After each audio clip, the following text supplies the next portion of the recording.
अस्मद्गुरुभ्यो नमः। श्रीमते रामानुजाय नमः। श्री श्री 1008 श्री स्वामी जी श्री सीतारामाचार्य जी महाराज के दिव्य प्रवचन श्री नित्य लीला ग्रंथ 15वां भाग 17 फरवरी 1945 शेष भाग से आगे। सरयू किनारे पर एकांत निवास करने वाले एक हरे राम ब्रह्मचारी जी थे। वे चित्र और काष्ठ तक की स्त्री को नहीं देखते थे, परंतु मन में कामुकता रहती थी, ऐसा वे बताए। बड़ों के चूकने पर हंसना नहीं चाहिए, शिक्षा ग्रहण करनी चाहिए। ब्रह्मा जी एक स्त्री के पीछे दौड़े थे, उनको हंसने वाले मारे गए, आसुरी योनि पाए, दुर्दशा भोगनी पड़ी, किसी को भी हंसना नहीं। बड़े महात्मा तुलसीदास जी कहते हैं, यो मन तुम ही कबहु न लाग्यो, विनय का पूरा पद कहे। 5-50 लोग सत्संग में बैठे हैं, उनमें कई ऐसे भी पुरुष हैं जो रूप वाली स्त्रियों की तरफ चोरी से देख लेते हैं। भगवान की आरती का दर्शन करते समय भी लोगों की निगाह बचाकर चोरी से रूप की तरफ देखता है। भगवान के श्री विग्रह रूप को देखने छूने के लिए नहीं तरसता, जैसा कि किसी स्त्री को छूने के लिए तरसता है। श्री रघुराज सिंह रीवा के राजा का प्रसंग आगे कहा गया है। श्री जी के श्रृंगार भूषण की सामग्री से ज्यादा राजा साहब की रानी का भूषण था, अर्थात राजा साहब जी श्री जी की अपेक्षा रानी जी के ही अधिक भक्त कहे जाएंगे। जो जिसका भक्त होगा वह उसी के लिए अधिक करेगा। श्रीमान धनवान लोगों को देखा जाता है कि किसी गरीब भागवत वैष्णव भिक्षुक को अच्छा भोजन प्रेम से भक्ति भाव से नहीं खिलाते हैं, और यदि उन्हीं के यहाँ कोई सरकारी अफसर आ जाता है तो उसी खुशामद सभी तरह से करते हैं। फर्स्ट क्लास चावल, शुद्ध घी, दूध, शक्कर, मिठाई, साग, खटाई सहित स्पेशल भोजन का प्रबंध मिनटों में किया जाता है। ऐसा क्या कभी किसी भागवत या आचार्य गुरु संबंधियों का स्वागत प्रेम से किया जाता है? आचार्य भंडारी ने सेठ जी से कहा कि भगवान के आराधन के लिए आलू मंगवा दीजिए, तो श्रीमान सेठ जी जवाब देते हैं कि बाजार है, आलू नहीं मिलते हैं। परंतु सच्ची बातें यह थी कि अन्य सागों से आलू जरा महंगा पड़ता था। फिर किसी भावुक ने बाजार से आलू ला कर दिया। जवाई के आने पर उसको प्रसन्न करने के लिए घर भर के सभी स्त्री पुरुष बाल बच्चे तक बेचैन होकर विविध प्रकार का भोजन आदि तैयार करते हैं। नित्य नई मेजबानी कुंवर साहब की जाती है। इसी बात की चिंता करते रहते हैं कि जवाई साहब नाराज न हो जावे। प्रथम तो विवाह में ही कई हजारों रुपए का वस्त्र भूषण सामग्री दहेज में जमाई को भेंट दिया। दूसरी बार बाई को ससुराल भेजते समय कई हजार की सामग्री अर्पण किया। उस समय कितनी उमंग से निकट के संबंधी मनुष्यों को बुला कर सब चीजों का प्रदर्शन करते हैं। प्रथम बार पुत्र होने पर भी लड़की को सामग्रियां देते हुए नहीं धापता है। लड़की और जवाई को ही केवल नहीं, किंतु जवाई के माँ बाप, भाई बहनों, नौकर आदि सब के लिए खूब देते हैं, ताकि हमारा खूब नाम हो। यह लोक व्यवहार जो कुछ करता है, ऐसा कभी क्या प्रेम से भगवान श्री लाल जी तथा अपने गुरु भगवान और उनके संबंधी भागवत जनों के लिए करता है? नहीं, क्योंकि भगवान और भागवतों में सच्चा प्रेम नहीं है। हमने कई बड़े भक्त कहे जाने वालों की सेवा मूर्ति भगवान के वस्त्र आभूषण कितने सस्ते, मैले, कुचेले रहते हैं कि जिन्हें देखने को भी मन नहीं चाहता। बिना प्रेम के भगवत भागवतों की सेवा कैसे बन सकेगी? एक नाचने वाली स्त्री की यह शर्त थी कि 9 मन तेल के दीपकों को जलाकर रखा जाए तो वह नाचती थी। बस न 9 मन तेल होगा न स्त्री नाचेगी। ये लोग भक्त कहे जाने वाले और धनवान लोग जैसा अपने बालक का चुम्बन करते हैं प्रेम से, और बालक स्त्रियों के लिए खाने पीने की सामग्री अर्पित करता है, वैसा क्या सेवा मूर्ति भगवान के लिए कभी करता है? कभी नहीं करता। वेद और उपनिषद के मंत्रों में लिखा है कि प्रभु सर्वत्र है। धातु में, रेत में, कण कण में, अणु अणु में, रूप और स्वरूप में प्रभु विराजमान है। ऐसे प्रभु का मिलन जीते जी होना चाहिए और शरीर के अंत पर उन प्रभु की तथा परम पद धाम की प्राप्ति भी होनी चाहिए।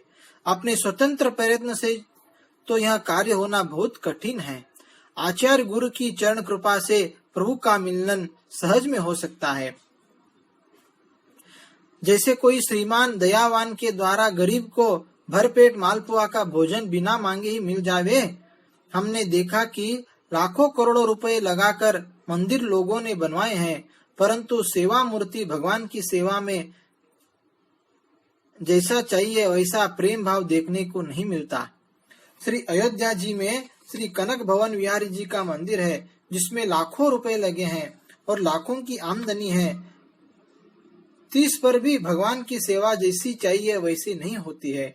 एक बार देखा कि भगवान की गादी मखमल की पुरानी जीर्ण शीर्ण थी। बताइए वहाँ नई गादी सेवा में उपयोग लाने की क्या कमी है? वहाँ का ऐसा हाल है तो और दूसरी जगहों की क्या बात कहें। अपने प्यारे की श्री सेवा मूर्ति भगवान के लिए नए वस्त्र, बागा, जामा आदि क्या नहीं मिल सकते हैं? ऐसी हालत के कारण ही सेवा मूर्ति भगवान का प्रकाश नहीं मिलता। शरणागत कृपावादी को तो अपने मार्ग का ही अनुशीलन करना चाहिए। स्वतंत्र साधन वालों के संपर्क से दूर रहना चाहिए। वे साधन दूसरों के लिए है, शरणागत के लिए तो एकमात्र भगवान की कृपा की ही आवश्यकता है।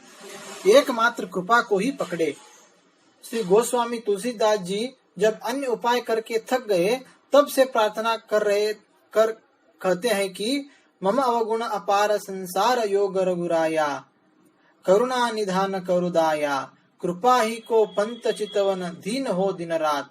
विनय पत्रिका के आखिर के पदों में कहते हैं कि कहा न गयो काहन शीस काहि न नायो, मूड मारहित हारि चरण शरणता की आयो। तजी रोष नाराजी हटाकर हे प्रभु हमारे ऊपर दया करो। तुलसीदास शरणागत आयो। प्रभु की कृपा रूप शरणागति को छोड़कर न जाने किन अन्य गति कठिन उपायों को करने में भटकता रहा। चक्रवर्ती राजा का पुत्र भीख मांगता भटकता फिरे और पिता के समझाने पर भी न माने तो पिता का रोष होगा ही। अब तजी रोष करहूं करुणा हरि, आपकी शरण में आया हूँ। भगवान के चरण की कृपा का विश्वास करना यही शरणागति है। मल त्याग करते हैं, अन्न की उल्टी करते हैं, उसकी तरफ फिर नहीं देखना चाहते हैं, सब तरह से त्याग देते हैं। प्रभु गीता में कहते हैं परित्यज्य माशुच मोक्ष इष्यामि मां। तू अन्य अवलंबों को त्याग दे, एक मेरी कृपा का अवलंब पकड़ ले, मैं तुझे मेरे सब पापों से छुड़ाकर अपना मोक्ष धाम दे दूंगा। तू सब प्रकार की चिंता फिकर को छोड़ दे। यह है शरणागति मंत्र का स्पष्ट भावार्थ। स्वतंत्र उपाय करके तो पाप छुड़ाना चाहते हैं, वे पाप छुड़ाने तीर्थ में जाते, शायद एक पाप छूटे तो छूटे और उल्टे नवीन सैकड़ों पाप लगते हैं। स्वतंत्र साधनवादियों के जिम्मे खुद ही पाप छुड़ाने का भार है। शरणागतों के पाप को तो भगवान कहते हैं कि मैं छुड़ाऊंगा। पाप छुड़ाने की चिंता शरणागत को नहीं करनी चाहिए। भगवान के कृपा पूर्ण को अभय वचन पर पूर्ण विश्वास करके शरणागत को निशोच हो जाना चाहिए। कभी भी मन में शंका नहीं लाना कि हमारे पाप तो 1,00,000 कोस के जंगल के समान अथवा एक महासमुद्र से भी ज्यादा है, वे बिना कुछ पूर्ण साधन किए कैसे नाश होंगे।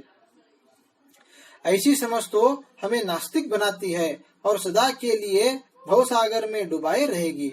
जो लोग ऊपर वाली शंका करके भगवान के अभय वचन पर विश्वास करने में समर्थ नहीं होते, तो उनकी शंका का समाधान भी यहाँ बता देते हैं।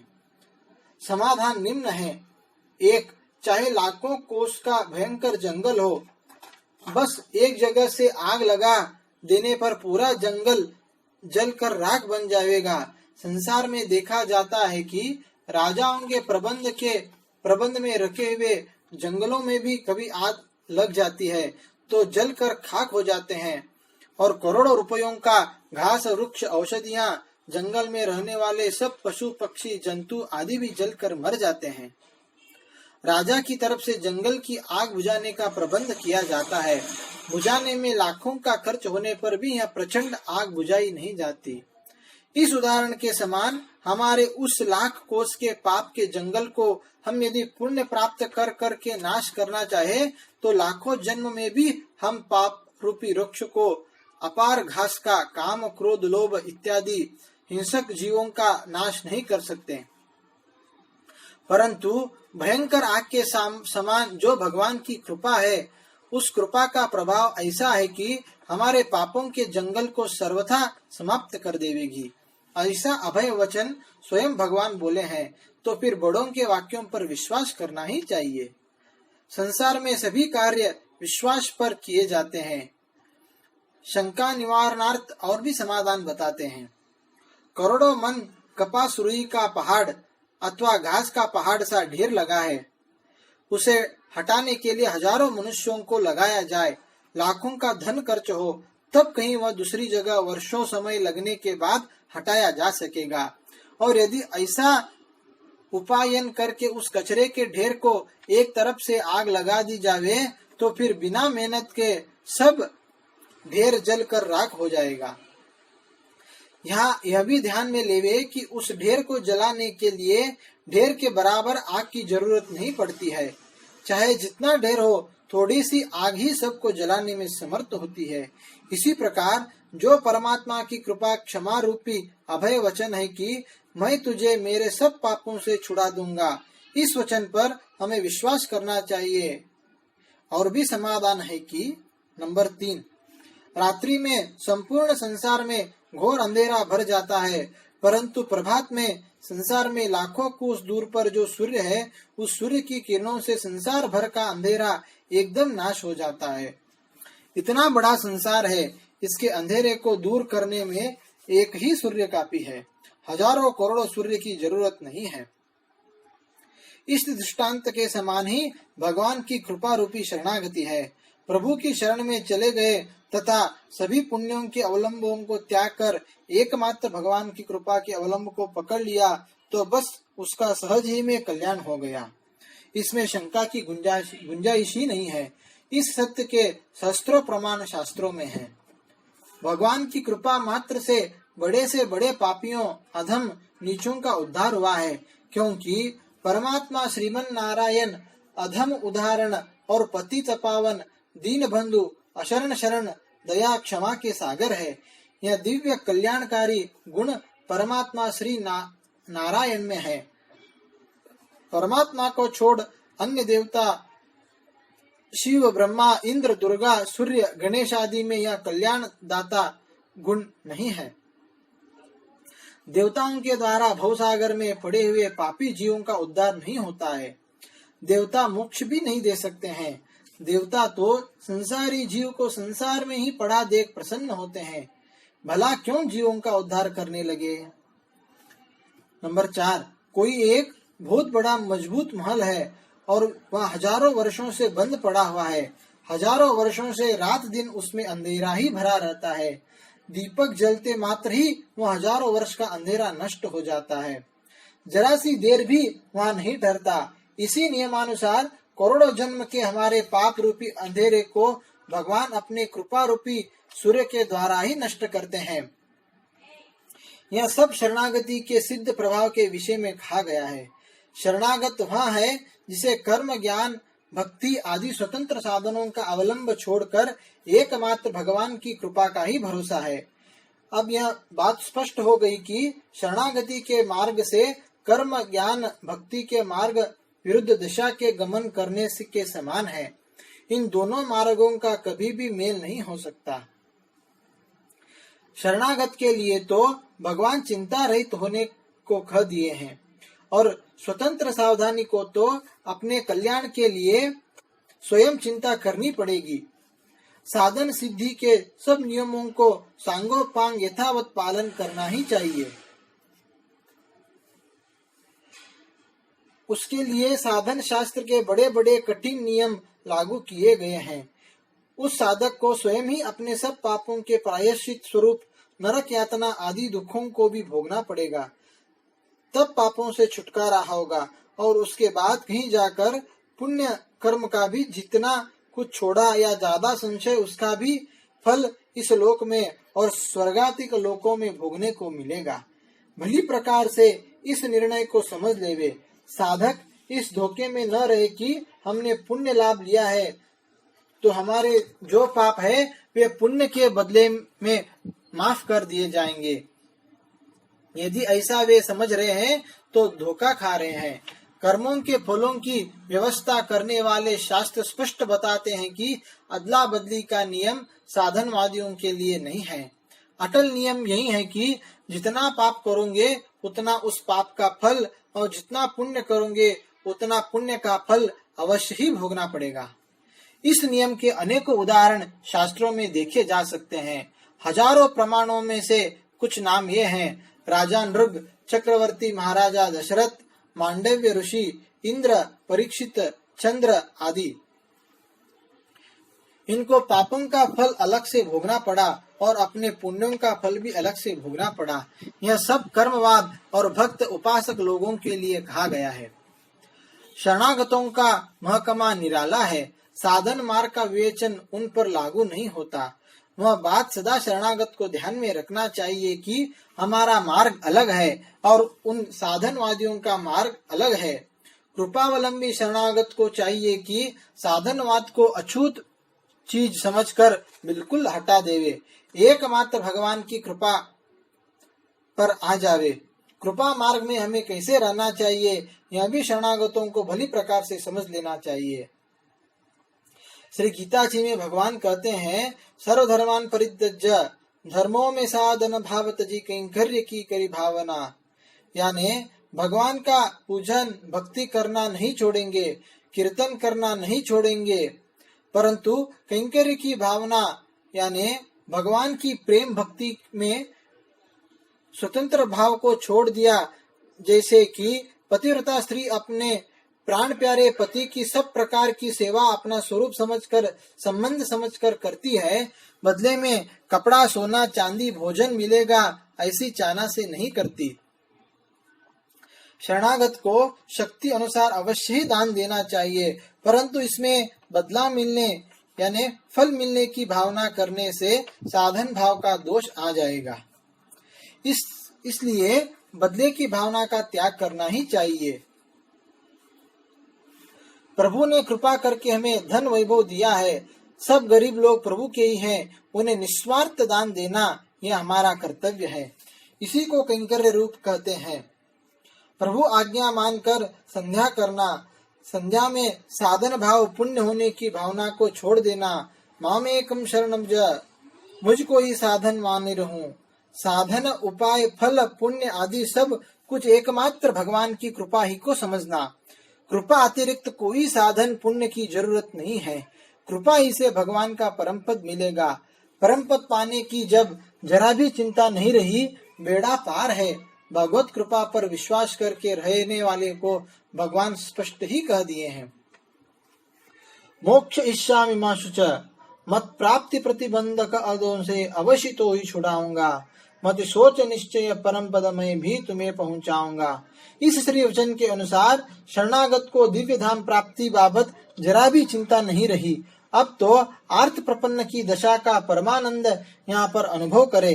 परम पदनाथ प्रभु से इसी संसार में इसी शरीर से हिलना मिलना हो, क्योंकि परब्रह्म से हमारा बाप बेटे का संबंध है। भगवान की कृपा पर विश्वास करके रहने वाला इस शरीर को छोड़कर भगवान की कृपा से जिस प्रकार परम पद जाता है वह प्रसंग फिर कहेंगे। श्री स्वामी जी का मंगल हो, श्री लाल जी का मंगल हो। जय श्री नारायण।